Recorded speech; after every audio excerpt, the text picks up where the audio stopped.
Hi, welcome to Real News Live. How you guys doing tonight? Hopefully everyone is having a great night. Hi, Sandra, Debbie, Nana, Susie, Deborah,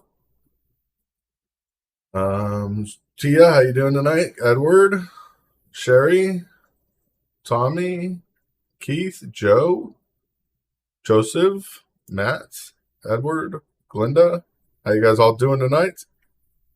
The real facts. Yes, we are here with the real facts of what's happening tonight, and of course, what's happening around the globe. Because as we know, lots happening quickly, and we need to be ready for what's going on and what's going to be happening next. Thank you guys for joining us tonight. Of course, we'll try to be brief and get you guys the news as we can see it. And as it appears to be happening. Hi, Dan, and hi, Sherry, hi, Lisa. But first thing we're talking about is Canada, Ottawa declaring a state of emergency of these protests, the truckers' protests growing on the anti-government protest. It's not an anti-government protest. Let's put it that way. This article is a little bit misleading, of course, but it's an anti-vaccine protest. The Freedom Convoy that arrived in Ottawa more than a week ago to protest Canadian government's vaccine mandates for border crossing truckers has been honking and blonking downtown streets and disturbing residents, according to them, but they're not on downtown streets. They face little pushback from law enforcement because, of course, law enforcement is standing with them. But when officials in Canada's capital ramped up their response by ticketing protesters and confiscating their fuel and declaring a state of emergency, how are you going to confiscate somebody's fuel and ticket them for protesting for what they believe in? That's what I don't understand. Hi, Sherry. I just seen you come in here. Hi, Lisa. Hi, Bu. Yeah, people should be. GoFundMe is a joke, yeah. GoFundMe is a joke.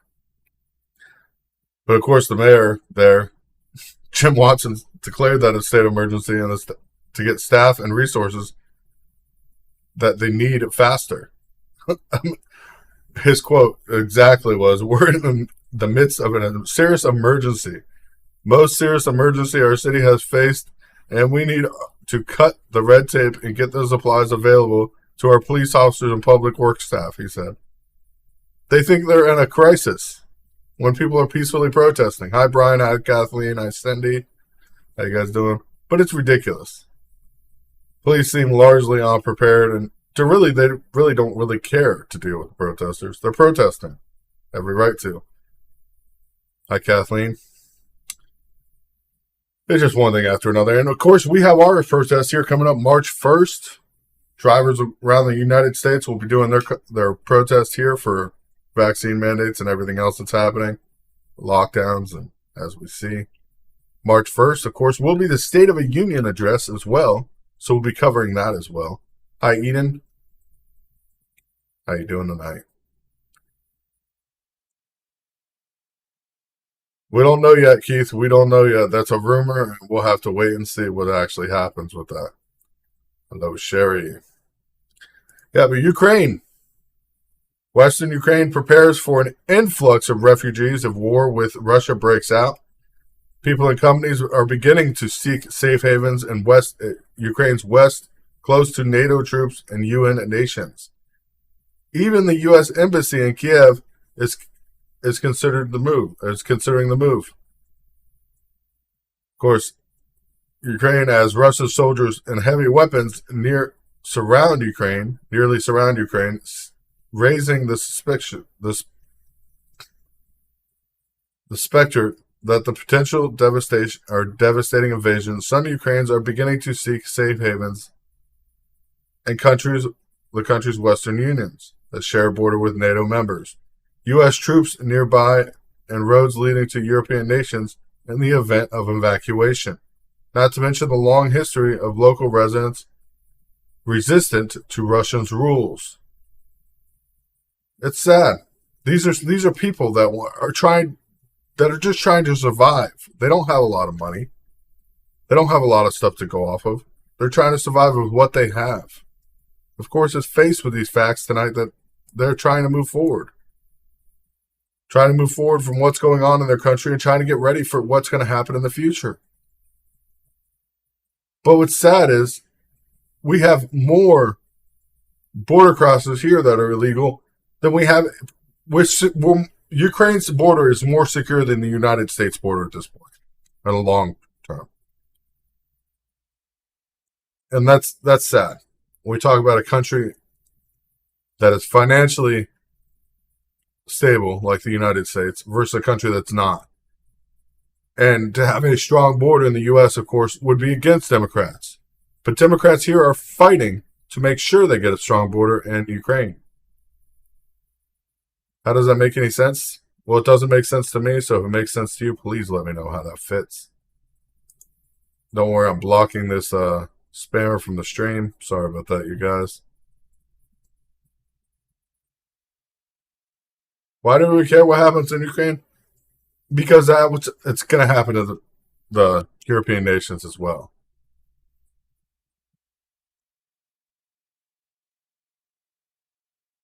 Well, have a good night, Joseph. That our southern border is wide open. We have fentanyl and everything else traveling across the border like it's free flowing. The Ukrainians, of course, have a right to be nervous right now as Russian troops mass in Belarus and nerves start to fray at the Ukraine border. We don't want war, one border guard told us tonight, and there is no provocations right now. What will happen in the future, no one can tell. Of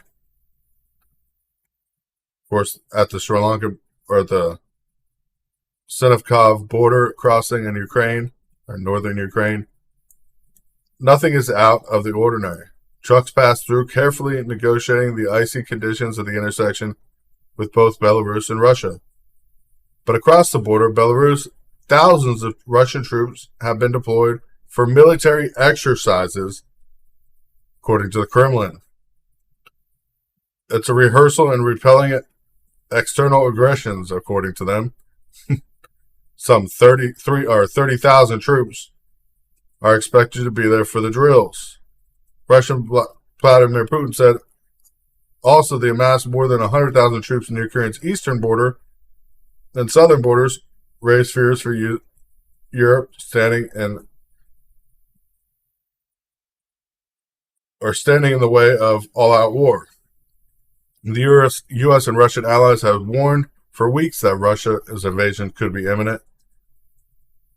But they say we don't want war.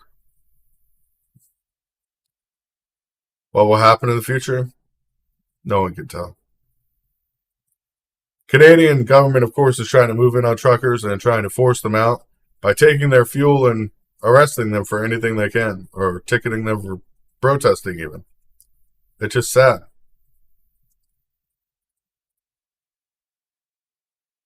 Oil and gas prices are going to go up anyways, as more Gulf oil refineries are being shut down because they are producing too much methane gas, according to this green or woke new country we live in. In the midst of the COVID housing market, though, the middle class is getting outpriced. The dream of home ownership has grown more out of reach for middle class Americans during the pandemic, and the surge in home prices have sharply declined the number of homes for sale, and have made home buying more difficult for Americans compared to with 2 years ago. This is according to a study coming from the National Association of Realtors released today. It is ridiculous. At the end of the year last year, there were about 411,000 fewer homes on the market than there were considered affordable for households earning between $75,000 and $100,000 a year. That was considered affordable housing. You got to make that much money. That's ridiculous. Of course, the study found that at the end of 2019, there was one available listing that was affordable for every 24 houses in the income bracket. By December 2021, the figure was one listing in every 65 houses. I don't know about you, but most people don't make over $100,000 a year. And I know they wish they did, but it just doesn't happen nowadays.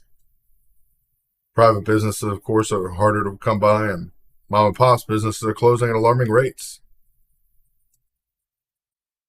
Study also calculates affordable for different incomes tiers, assuming that a 30-year fixed rate mortgage and don't spend more than 30% of your income on housing costs, including taxes and insurance, which is a lot less than that. The housing that they're actually talking about. We're talking less than, I think we're at like 8% of houses are made for less than $15,000 a year to pay in. 8% of houses on the market cost $15,000 or less a year. COVID-19 pandemic has turbocharged the housing market as buyers sought to take advantage of lower mortgage rates and move into bigger homes. But the supply for home sales, which is already unusually low before the pandemic, plummeted. Home building activity slowed, and many potential sellers delayed their moves, or were reluctant to sell. And the problem is, cost of building new homes right now is skyrocketing, still as we talk today. Can't listen, the audio is chopping audio. I don't know what the audio is chopping for or why that's causing that. I am sorry that you're hearing choppy audio. Do any of my mods hear choppy audio? That's my question.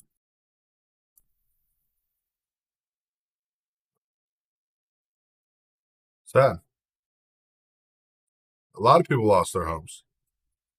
A lot of people lost their homes throughout this pandemic, whether it was for one thing or another, and a lot more people are due to lose their homes once interest rates go up. Unfortunately, interest rates are going to go up this year.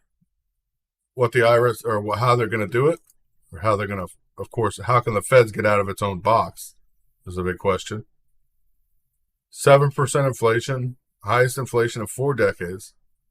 We've been told the Feds has tools to bring the inflation down. Of course, there's charts, illustrating what the Feds plan on doing. But what are we going to do? The U.S. has never had U.S. inflation that exceeded 4% without incurring a recession. Never has U.S. stock market been at a current valuation without incurring a recession. Never has the U.S. housing market been at the current valuation without incurring a recession. Never, never, never. None of these things have occurred before. But we're stating that everything's going to be okay. So the Fed has policy and positions to meet these challenges. Well, according to former Fed Governor Ken Woscher, perhaps with political licensing, describes it, it's loosely monetary policy in the history of the world. Objectively, as shown below, is the real Fed's policy rates, as adjusting the previous year's inflation over the ones lower than that, following the Arab oil embargo and the recession early in the 1970s, showing that Fed's rates went to almost 10%.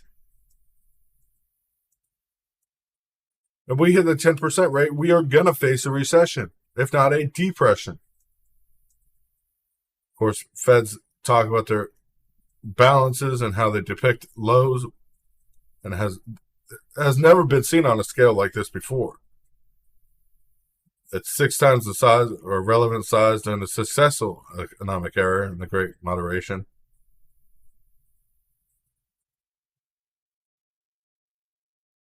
So how did the Fed's gross mispositioning occur? It's a good question. As part of the average inflation targeting strategy, Feds somehow adopted a shortcoming to the old rearward-looking policies and objectives, pledging not to tighten policies on all until the employment objectives is reached. And that means the starting point for monetary policy liftoff when the economics already overheating. It's like driving a car and solely using the rearview mirror. Results in a lot of crashes ahead. This is sad because right now our economic growth, technically our economic growth is going up, but our cost of living is going up like this. Our growth rate, cost of living. In order for the feds to control those to get those back in the line, the cost of living is going to go, or the growth rate is going to take a sharp decline, while the inflation rate still goes up. And it's going to be sad. It's going to be something that hurts a lot of people really quick.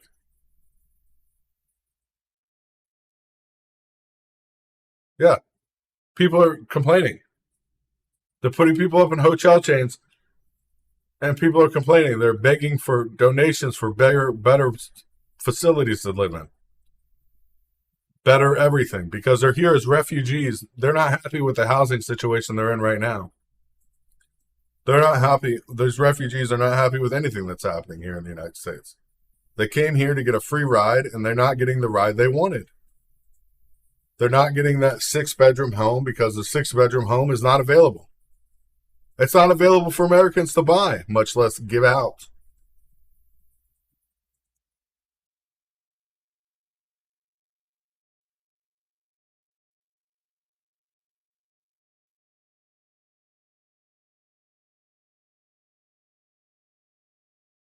Vitamin D has actually been shown really promising in the studies that they've done right now.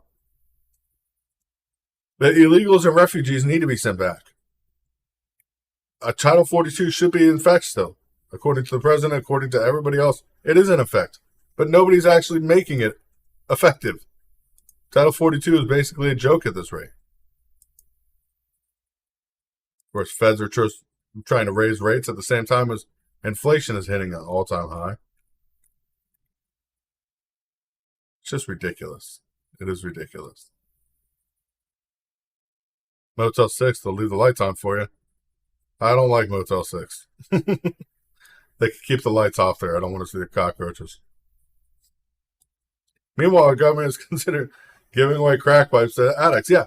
Now they're going to give out vending. They're going to have vending or needle exchange machines put in certain places where you can just go and exchange needles for your drugs. Make sure you have clean devices to use your drugs in.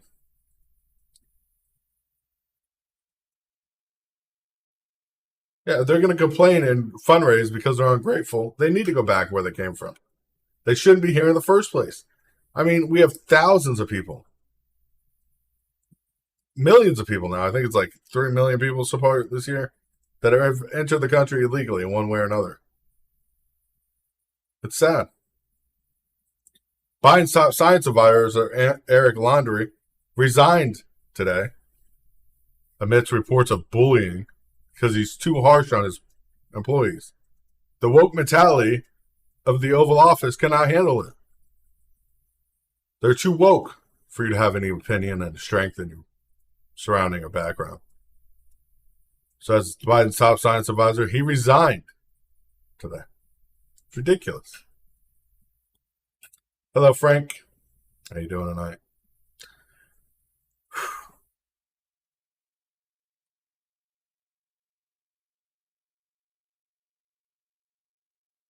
It is sad. It is sad.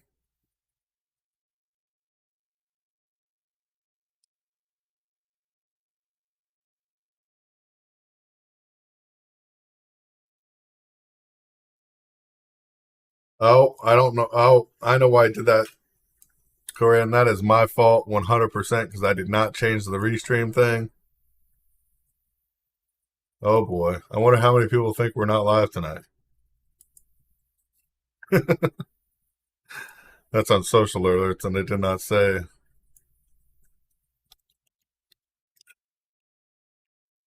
Thanks for saying something. Somebody finally said something. Yeah, he should take care of. In summary, we are screwed. It's not a question of if, but when. When are we going to end up in war? When is this going to happen? Because it's not a question of if. We're just waiting for the other shoe to drop. Waiting to see what's next. Waiting to see what's next. It's a good thing lawmakers actually pressed the IRS to drop the controversial software that ID.me was going to use for facial recognition. I'm sorry, but I don't want my facial recognition data stored anywhere. As recreating a face or for a digital face is very easy with just that simple data. And who's to say in this day and age we don't have to worry about it? I know I've developed my own algorithm to actually mimic my voice. Seems to be working pretty well so far. Nobody really notices the difference.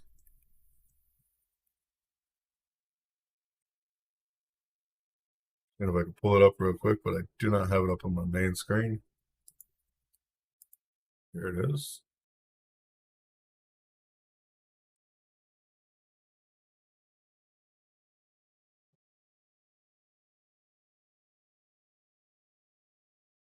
But it is sad.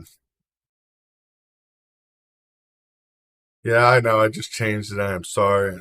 I am so sorry that I did not change that beforehand. I should be fired.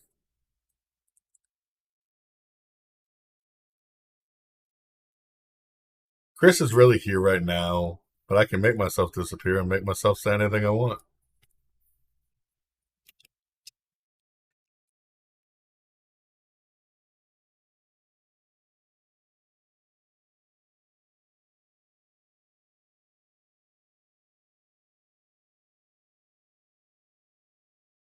Oh, no worries, people. It's just sad. It's sad.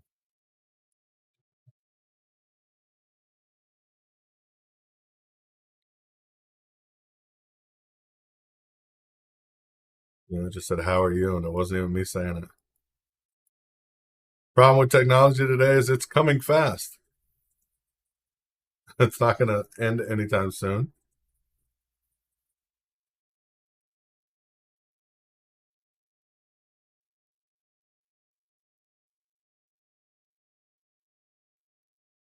Oh, I don't even know what to say anymore. It's just be prepared, people. Be prepared. Be prepared for what is coming because it is coming. One way or another, either China, Russia, or us will step over the line. That one step will be all it takes. And it's sad but true. That one step is all it takes, but that's where we'll end up. We'll end up with a lot of issues here in America as food shortages, everything else. Oh, I haven't done any updates yet, Matt. I did put too much fertilizer in at one point, so I lost some vegetables, but the rest are still growing quite well. Tomatoes and everything are growing. And I will put together a full video once it does, once I'm actually producing fruit. So definitely want to do that for you guys. Try and do as much as possible, keep track of everything that's happening. It's just sad. The world is at a point. Praying hard and prepare for the worst. Yeah, we got to prepare for the worst. You never know what's going to happen.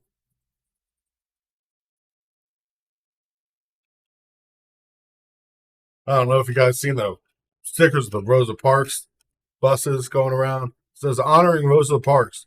But you know where they put the sticker at? And this is ridiculous. I'm going to talk about this just for a second. And, and maybe Black History Month or whatever. But it's ridiculous because I've seen city buses, even in my own city now, with these Rosa Parks, honoring Rosa Parks stickers, and they put them on the back of the bus. Of all things, on the back of the bus.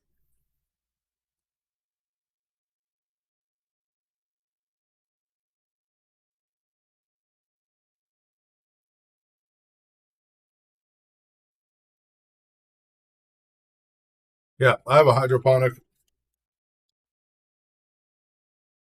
Yeah, please be prepared. Hydroponic system is pretty easy. Just use a little tiny bit of fertilizer and water, and I think mine uses like 30 or 40 watts a day. Pretty nice though.